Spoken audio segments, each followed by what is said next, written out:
Welcome back. A sports talk here on Atlantic Television Network. Earlier on, we have Nigerians are beginning to switch allegiance to compete for our homeland.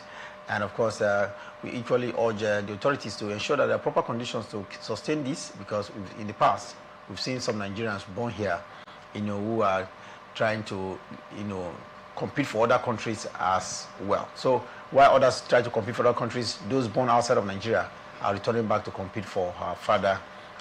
Now, let's quickly return back to the other aspect of the program we have for you this hour. And the National Sports Commission is keeping an eye on what is happening as well in Benin City, where the 9 Niger Delta states are in action. We should have been joined now by Chana Achiru, one man who is very adept in sports reportage, especially here in Nigeria and across. Chana, nice to have you this morning. Pleasure, my student.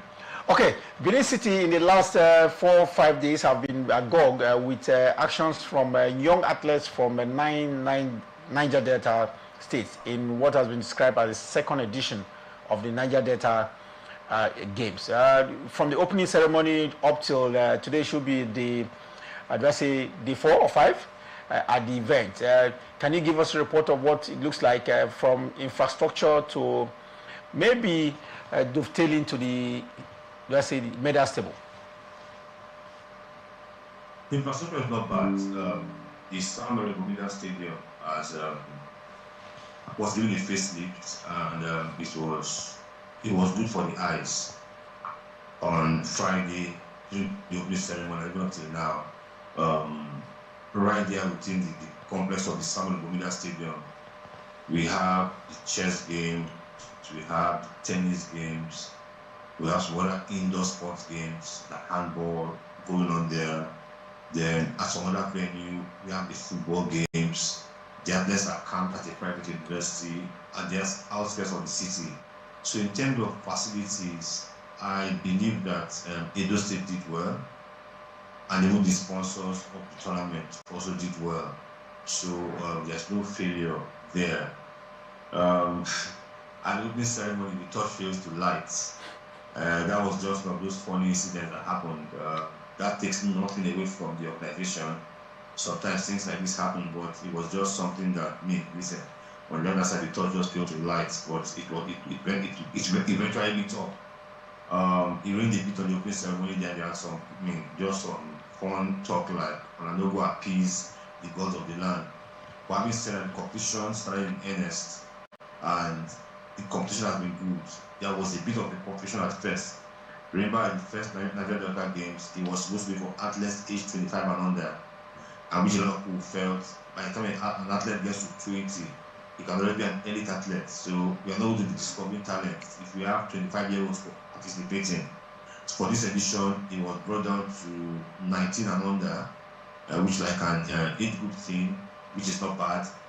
But the competition here was a lot of the coaches and a lot of the state directors of the sports are saying here that the agreement before now was only athletes whose origin is from your own states can participate from your state. In the first game, as long as you're from the Niger Delta, you can participate for any Niger Delta states, especially if you live there. But now it must be from that state. So, like a state like River State, they had cases where they had athletes who are under 19, who were born in River State, have lived all their lives in River State, right? But they could not participate, or they couldn't take them for the games because based on the rules they were given. But according to come here and according to them, they are finding out that some other states are bringing athletes who are not from their states but from the Niger Delta. That was the competition that happened, and that delayed most of the games on the first day after opening ceremony on Saturday. Chess was delayed for more than 5 hours. Tennis was delayed, basketball was delayed, swimming was delayed, everything was delayed. But as soon as this game started, I would say it has been a lot smoother since they started in earnest on Friday afternoon. Well, John, talking about the torch not being lighted or refusing to light, we experienced that when the torch traveled to Port Harcourt, River State. It didn't as well get lighted. Is there anything about this torch that is faulty, that is making it not come up with flames? I don't remember what happened in Port. I'm not sure, but the one I saw in Benin, I think it's simple. Somebody did not do his job right. Now, former Super Eagles player Victor Ekpeba was the man that took the torch to light it. Of course, you know Victor Ekpeba, and I mean, he did his part. He had the flaming torch in his hand, and was to place on the pedestal where it be lit up. And I mean, from the technology we know, there will probably be a gas cylinder under there. As that it lights it, someone underneath turns on the gas, and it remains like that until the end of the game. But it's either there was no one underneath to light, to turn on the gas, or the gas to be to light. So he spent quite some time there. It was embarrassing. I felt for him. He spent probably about 2 minutes there, waiting for the torch to light, and he didn't. But it eventually did. So I think it's just someone not doing the job right. No, I think yeah. That must have been an improvement on what happened in Port Harcourt, because I did witness that in Port Harcourt it didn't light at all. They had to, carry the torch without flames coming from it. Okay, let's get back to the rules now. The rules. This is the second edition of the tournament, like you mentioned. Most of the events were delayed because of poor application of the rules, or someone trying to act smart. Why is it difficult, for these state contingents, just 9, to know exactly what the rules are from what it was last year and to what it is this year, and abiding by it? That's one. Then, where the rules are infringed upon, then the consequences are drawn to the knowledge of the offending state, and we move on. Why do we have to wait till there's a lot of delay just to interpret the rules, and thereafter these rules are not implemented to the letter? I think this question will be thrown to the state director of sports who want to cheat. People want to get smart. People want to cheat. Now, for the sponsors, NGDC, they provided the funds, and I don't think any state have complained of not receiving funds. I'm aware that each state received 50 million naira to prepare for the games, and another 17 million naira for logistics from their base to Edo State, 67 million naira just to win the game. So they can't complain. For Dynamics Icon, the consultants, they've also done their part. So where we have the issue now is the state. Why do people want to go around the rules? Why do people want to cheat? Why you don't want to win at all costs? So why some states are saying no, we won't have it, like Rivers State saying we won't have it. If we said this will be abided by those rules, why are we coming down with receipts about to be changed? So the question now is, why do people just want to cheat? Why are things not being done right? And that's why I have a problem. And there's really nothing you can do about it. When you want to sponsor an event, you still have to work with the state sports councils, the state sports ministries. And this is why the issue is, because everybody wants to win. Everyone wants to come back home and tell their state governor, we went, we saw, we conquered. So we want to cheat. It's going to be a long time, but we can actually cleanse that from our system in Nigeria. Okay, effectively it is day 4 at the event. Looking at the medals table, it looks like Bayelsa is in the lead, going by the number of gold medal. Delta State second, and Edo State in the 3rd place position. Rivers is 4th place. There are a couple of states, about 5 states, that have not been registered their name on the. Well, they've registered the name apart from Ondo State, from what I see here, who has not gotten any medal at all. Can you give us an update on what the medal table look like as we speak? Well, you have given us what we have. The medal tables are updated every night. But unfortunately, I have not received the latest medal table, so I'll just work with yours for now. Bayelsa State really want to win again, but when I spoke with the Bayelsa State Commissioner for Sport, Daniel Digali, he says, listen, the first time we won was for 25 and under. Now, this time it's for 19 and under, so it's like 2 different competitions. He says the state will compete and try to win again, but even if they don't, they're going to try to remain at the top. For Rivers State, we are not a serious state, and I'm saying this, we're not a serious state. Maybe you can speak with the director of sports later, or Minister Wele, the secretary of the state office, how serious or unserious we are.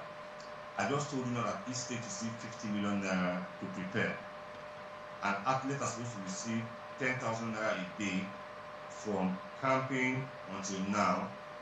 I would like them to tell us how much the athletes really received, because all this money they are paid up front by the sponsor of the tournament. Now, 17 million was given for logistics to come and be in Benin. I'm also aware that River State team, the whole River State team, has no shuttle buses. So they have to hitch rides from other states to go for events.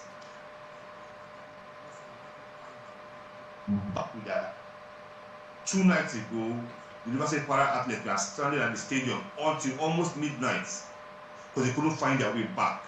The question is, what happened to 17 million given for logistics?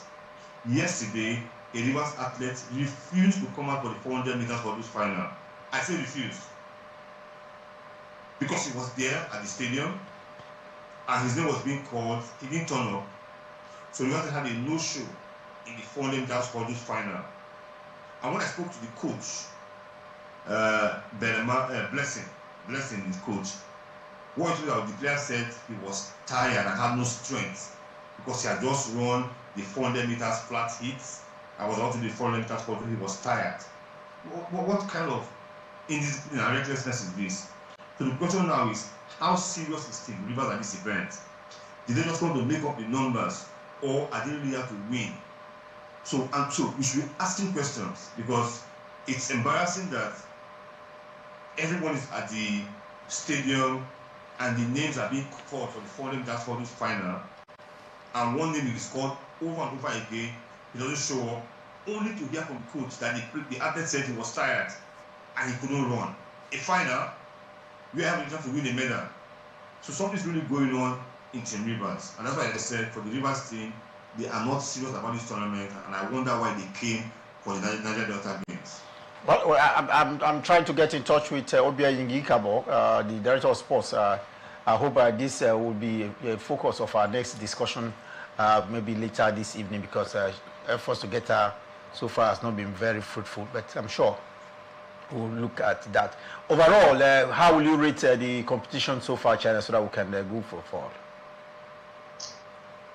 I mean, I would sincerely say it's not as organized as the first edition.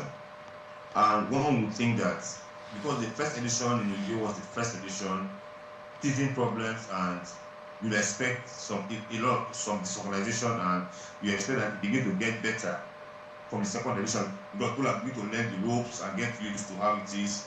But it's a lot less organized this time, and I'm wondering why. I'm really wondering why. Like I said, on the first day of real competition, which was Saturday, a lot of events are really late for chess. By the time you are able to sort out the issue of eligibility to participate and all, then the issue of equipment to play with came up.